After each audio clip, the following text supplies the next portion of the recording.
Well, the solar shed, like any other project that's got PV, has a ton of PV wire. And you can see from my workbench here, I always keep a supply of not only connectors, but of PV wire.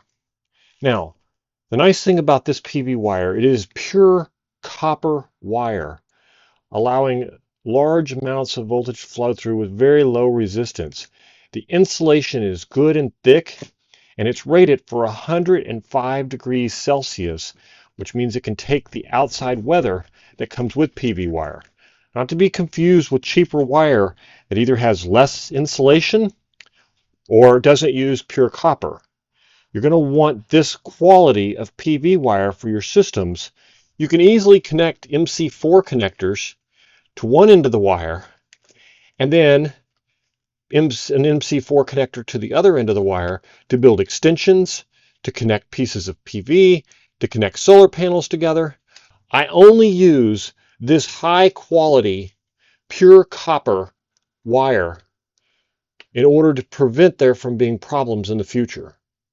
Don't forget all of your PV wire coming from the roof, through your PV shutoffs, back to your inverter. It all needs to be good quality cable, just like your battery cables. Don't underestimate how important your PV wire is. It carries hundreds of volts in some cases and needs to be good quality in order to prevent problems in the future.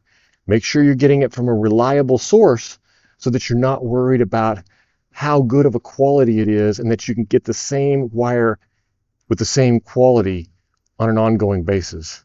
The trick with PV systems is to always use good quality PV wire at a gauge that exceeds what you need.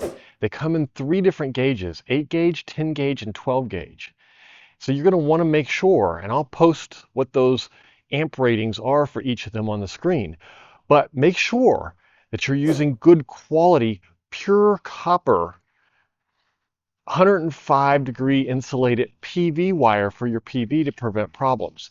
And always put on connectors that are new and of the same brand so that you don't have any problems. This company provides great cable. I'll put a link to it in the thing. All of the solar shed, all of my RV, and everything that I've ordered probably at least 4 or 5 times. When you